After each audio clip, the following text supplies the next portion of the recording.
We've already talked about leaders from an external perspective, but to do a good job of envisioning yourself as a leader, you need to develop a conception of yourself as one and understand on a deep level what it means to become the kind of leader you want to become.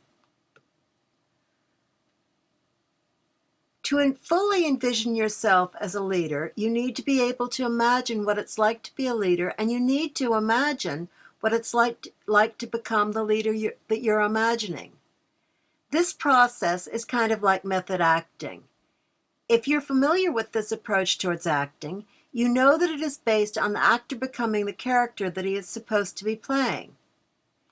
In other words, Marlon Brando, for example, actually becomes Stanley Kowalski in Streetcar Named Desire. And if Kowalski is angry, we actually see Brando experiencing anger, not just pretending to be Kowalski and pretending to be angry. How does an actor like Marlon Brando prepare to play a role like Stanley Kowalski? When preparing for a role, the actor asks himself, what motivates the character to do what he does?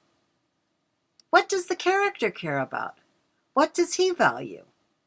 What is the mission of the character that I am playing? What is his role in the context of the play? Okay, so when you think about yourself in a leadership role, what do you think will motivate you? What will give you the determination to rise to the challenges that you will inevitably face? What will seed your motivation? What are the values that you care about that will support your moving forward? What will you be doing? What will your overriding mission be as you move forward as a leader?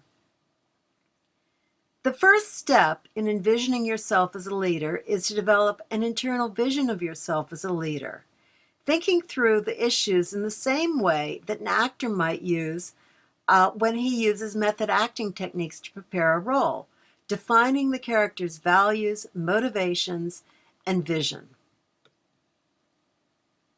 So, what are your values, motivations, and mission? Your internal leadership vision will be based on them.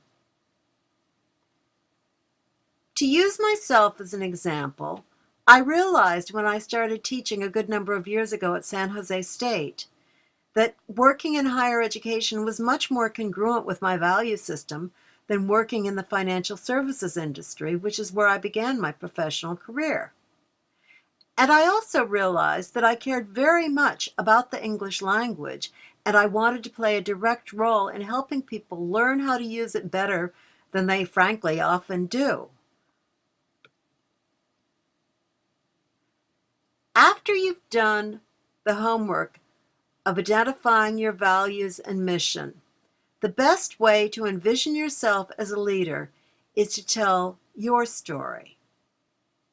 Where are you now, and where will you be 5 years from now, 10 years from now, 15? How many years? You can envision 5 years, 10, 15. It's up to you. What challenges and obstacles will you face? What will the higher education context be for your story? In other words, as you're thinking through your story, what university, what college will you be at? There are myriad ways for you to develop your story.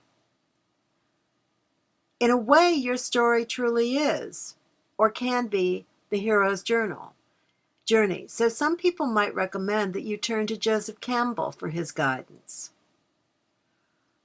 Here's an important perspective to have while you're making up, essentially, when you're telling us your story about your future and where you're going.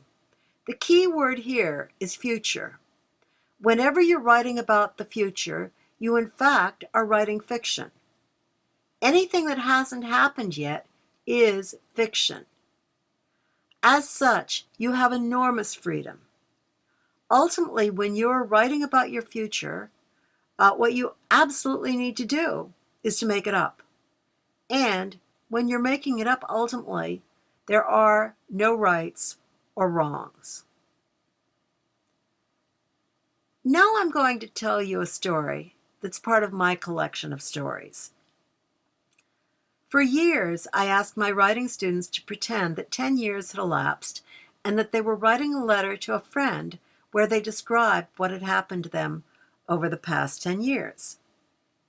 In other words, if I were giving this assignment today, I would ask that you pretend that it's the year 2024 and have you write about everything that's happened to you between 2024 and 2014.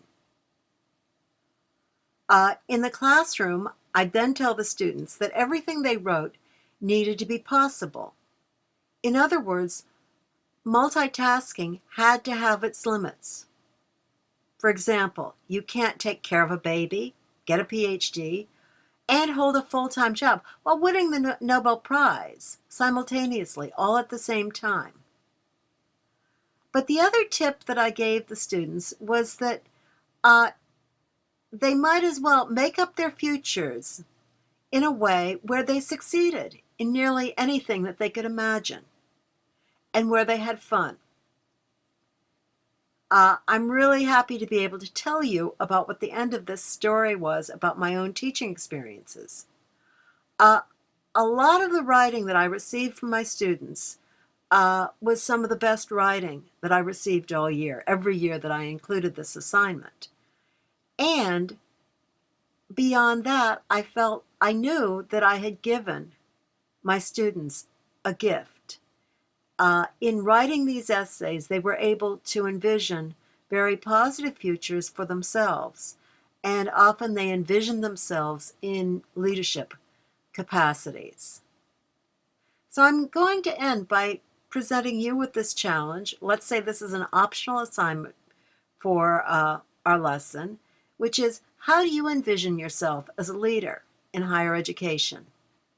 Try pretending that it's the year 2024, and let's say you're maybe writing an extended email to one of your best friends that you've known for the past 10 years, but you've been out of touch with this person, and tell that person all of the details, what's happened to you, and tell that person about what a difference you've made as a leader in higher education.